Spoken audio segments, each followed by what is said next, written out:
100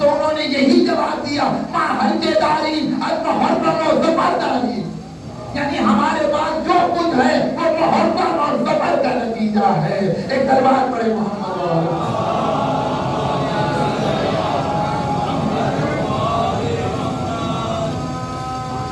تو غرض کے قل انما انا بشر مثلکم، بتا آخری بات، قل انما انا بشر مثلکم یوحی الی انما الہکم الہ واحد فمن کان یرجو لقاء ربہ فلیعمل عملا صالحا ولا یشرک بعبادۃ ربہ احدا، اپنے رب کی عبادت میں کسی کو شریک قرار نہ دے، شریک قرار نہ دے، یعنی خدا کے علاوہ کسی کو معبود تصور نہ کرے، کیونکہ قرآن نے دو معبود کا تصور دیا ہے، ایک تو شاہد اللہ انہ لا الہ الا ہو، خدا خود گواہی دیتا ہے کہ کوئی معبود نہیں ہے سوائے وحدہ لا شریک کے، اور دوسرا معبود جو کہاں ہے وہ خطرناک منزل ہے کہ افرأیت من اتخذ الہہ ہواہ، اے پیغمبر کیا آپ نہیں دیکھ رہے کہ انہوں نے اپنی خواہشات کو معبود بنا رکھا ہے، اپنی نفسانی خواہشات کو معبود بنا رکھا ہے۔ اچھا کون ہے کہ جو اپنے نفس کی پرستش کرتا ہے؟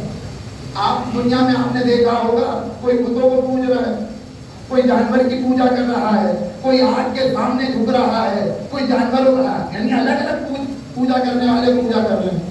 کوئی ہے ایسا جو کہے کہ میں اپنے نفس کی پرستش کر رہا ہوں؟ قرآن نے کہیں نہیں کہا کہ مثلاً سورج کو الہ، قرآن نے نہیں کہا ہے مثلاً جانور کو الہ، دو تصور دیے ہیں، یا تو خود کو معبود کہا یا اس معبود کے مقابلے میں جو دشمن لایا ہے وہ خود اپنا نفس ہے، یعنی خواہشات نفسانی کی پیروی کو قرآن الہ کہہ رہا ہے۔ بات کہی نہیں جاتی، بات سمجھی جاتی ہے۔ قرآن بات یعنی کہ کوئی کہتا تھوڑی کہ ہم مطلب بتوں کو پوج رہے ہیں یا نفس کو پوج رہے ہیں، بلکہ حقیقت کو قرآن بیان کر رہا ہے۔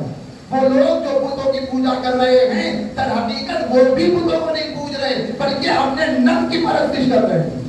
آپ اس آیت کا شان نزول جا کر کے دیکھیں، آخری بات ہے میرا بھی تو آپ جا کر کے دیکھیں اس کی آیت افرأیت من اتخذ الہہ ہواہ، شان نزول کیا ہے کہ کفار مکہ مشرکین مکہ بتوں کو پوجتے تھے، اور جب مارکیٹ میں نیا بت نظر آتا تھا جو دل کو اچھا لگ جاتا تھا تو پرانے والے کو ہٹا دیتے تھے، نیا والا لا کر کے رکھتے تھے اور پھر اس کو پوجا کرنے لگتے تھے، اور پھر ایک اور اچھا آ گیا اس کو ہٹا دیا، دوسرا لا کر کے رکھ دیا، اس کو پوجنے لگے۔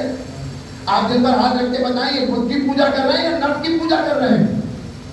اگر بت کی پوجا کر رہے ہوتے تو اسی بت کو پوجتے رہتے جو پہلے سے تھا۔ یہ ہٹا کر کے جو ہمیں اچھا لگ جائے، یعنی یہ مزاج شرک اور کفر ہے کہ جو دل کو اچھا لگ جائے، کہیں شرک کا مزاج ہمارے اندر نہ آ جائے، ہم مجلس اس سے بڑھائیں گے جو ہمیں اچھا لگے، ہم اس کو بلائیں گے جو ہمیں اچھا لگے۔ یہ کہیں ایسا نہ ہو کہ شرک کا دھبا ہمارے اوپر آ کر کے لگ جائے، ارے اسے ممبر پر لا کر کے بٹھائیں جو خدا کو اچھا لگے، جو حسین کو اچھا لگے، جو سیدہ کو اچھا لگے۔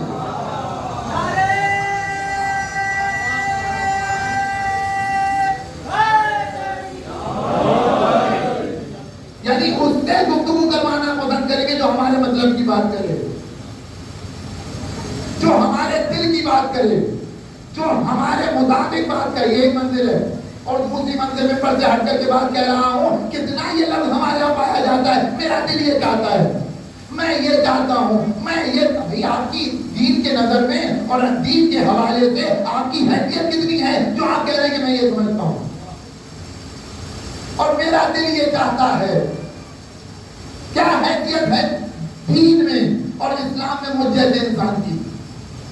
مراجع اسلام کی کوئی حیثیت نہیں ہے، میں کہہ رہا ہوں، اور کہا کہ دین اسلام میں کوئی حیثیت نہیں ہے کہ وہ کہیں کہ میں یہ سمجھتا ہوں، اور اگر جہاں یہ کہہ دیں کہ میں یہ سمجھتا ہوں تو امام صادق کی آواز اور حدیث آواز دیتی ہے کہ منفتا برائے ہی مقعدہ فی النار یا مقعدہ النار، کہ جو اپنی منشا کے مطابق فتویٰ دے اس کا ٹھکانہ جہنم ہے۔ اور ہمارے فقیہ اتنے محتاط ہیں کہ جب بھی فتویٰ دیتے ہیں تو کہتے ہیں اظہر یہ ہے، ظاہر یہ ہے، اقوا یہ ہے، یعنی میں نے قرآن کی آیات کو دیکھا، روایات کو کھنگالا تو میں اس نتیجے پہ پہنچا ہوں۔ یعنی میری نظر کی کوئی حیثیت نہیں ہے۔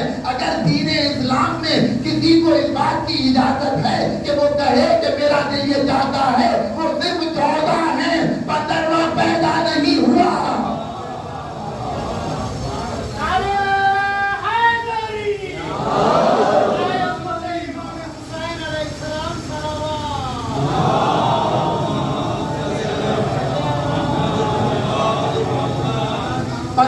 پیدا ہی نہیں ہوا ہے کہ جو کہے کہ میرا دل یہ چاہتا ہے۔ صرف 14 کا حق ہے کہ وہ یہ کہیں دین کے مسئلے میں کہ میں یہ چاہتا ہوں، میرا دل یہ چاہتا ہے۔ کیوں کہہ رہا ہوں؟ اس لیے کہ ان کا دل وہی چاہتا ہے جو خالق کے دل چاہتا ہے۔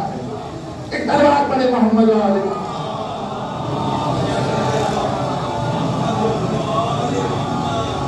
بس میرے عزیزو، گفتگو بہت زیادہ ہے لیکن وقت تمام ہو گیا، اور اسی پیغام کو لے کر کے حسین کربلا کے میدان میں آئے کہ لوگ عمل صالح انجام دیں، لوگ اس کی عبادت میں کسی کو شریک قرار نہ دیں۔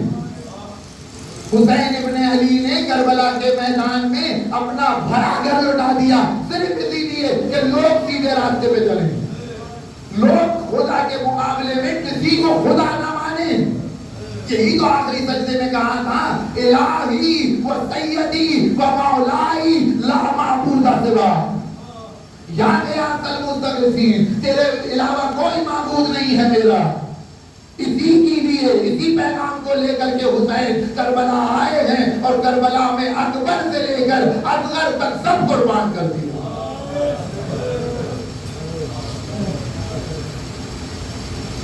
فرماتے تھے کہ لوٹ لیا تو نے ہے عراق، فرماتے تھے کہ لوٹ لیا تو نے ہے عراق، پچھڑا وہ لال جس کا گوارا نہ تھا فراق، خنجر کی آرزو ہے شہادت کا اشتیاق، اے موت جلد آ کہ اب زندگی ہے شاق، ارے برباد اس طرح کوئی آباد گھر نہ ہو، کیا زندگی کا لطف جب ایسا بسر نہ ہو۔ میرے عزیزو، حسین کربلا میں زندہ کہتے رہے، یہ معجزہ ہے۔ جو 3 دن کا بھوکا ہو، جو 3 دن کا پیاسا ہو، جس کا بھائی مارا گیا، جس کے بچے مارے گئے، جس کے دوست مارے گئے، اس کو تو قاتل سے پہلے مر جانا چاہیے تھا۔ حسین زندہ رہے اور لڑتے رہے، معجزہ ہے یہ۔ ایک پروفیسر تاریخ کے گزرے ہیں، بس یہ واقعہ سن لیں، مجلس تمام ہو گئی۔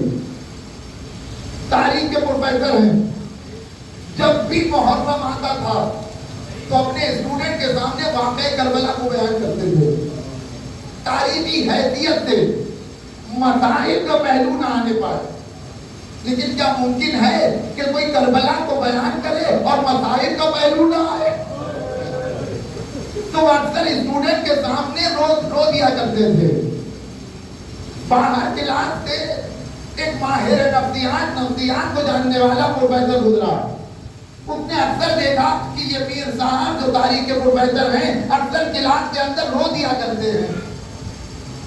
ایک دن ان سے رہا نہ گیا، کلاس میں داخل ہوئے، کبیر صاحب میں نے اسٹوڈنٹ کے سامنے آپ کو اکثر روتے دیکھا ہے، بہت مرتبہ میں نے اوائڈ کیا، لیکن آج پوچھے بغیر نہیں گزروں گا، آپ بتائیں رونے کی وجہ کیا ہے، رونے کی مرضی کیا ہے؟ پہلے تو انہوں نے کہا کہ نہ بتائیں، لیکن جب اصرار بڑھا تو انہوں نے کہا کہ اچھا تو مجھے یہ بتا، تو ماہر نفسیات ہے، نفسیات کو انسان کی جو نفسیات ہیں ان کو مجھ سے بہتر جانتا ہے، میرے ایک سوال کا جواب دے دے۔ کیا بتائیے کیا سوال ہے؟ کیا سوال یہ ہے کہ ایک شخص ہے کہ جس کی عمر 57 برس ہے، 90 ڈگری فارنہائٹ کا ٹیمپریچر ہے، اس کا دوست مارا گیا، اس کے بچے مارے گئے، اس کے بھائی مارے گئے، 3 دن کا بھوکا ہے، 3 دن کا پیاسا ہے، لاشوں پہ لاشیں اٹھا رہا ہے. ارے ذرا بتائیے یہ انسان زندہ کب تک رہے گا؟ اتنا سننا تھا وہ پریشان ہو گئے. ارے سوال ایسے نہ کیجیے، مجھے لکھ کے دیجیے. انہوں نے وہ پورا سوال لکھ کر کے اسے دے دیا اور وہ چلا گیا. 400 پیج کی کاپی 8 مہینے کے بعد لے کر کے پھر کلاس میں آیا. میر صاحب آپ یہ سمجھ رہے تھے کہ میں آپ کا سوال بھول گیا ہوں؟ نہیں نہیں، میں اپنے پارٹ ٹائم میں اس کو حل کرنے کی کوشش کرتا تھا، لیکن میر صاحب مجھے معاف کیجیے گا، میں اس انسان کو زندہ نہ رکھ سکا. یعنی جو انسان کے اندر طاقتیں ہیں اس حساب سے اسے مر جانا چاہیے. تو میں نے فرض کرنا شروع کیا شاید کسی نے پانی دے دیا ہو. جب یہ اپنے جوان کے لاشے پر آیا ہوگا، سینے سے انی کھینچی ہوگی تو کسی کو ترس آ گیا ہوگا، شاید کسی نے پانی پلا دیا ہو. جب یہ نہر کے کنارے آیا ہوگا اور علم کو لے کر چلا ہوگا، شاید ترس کھا لیا ہو اور کسی نے پانی دے دیا ہو. لیکن پیر صاحب اگر اسے کسی نے پانی پلا بھی دیا ہو تو جب یہ اپنے 6 مہینے کے بچے کو دفن کرے گا تو قبر سے اٹھ نہیں سکتا، گر کے مر جائے گا. انہوں نے سینہ پیٹا. ارے کیا کہتے ہو، یہ اٹھتا بھی ہے، اس نے جنگ بھی کی ہے، خنجر کے نیچے زہرا کا لاش 12 ضربوں سے.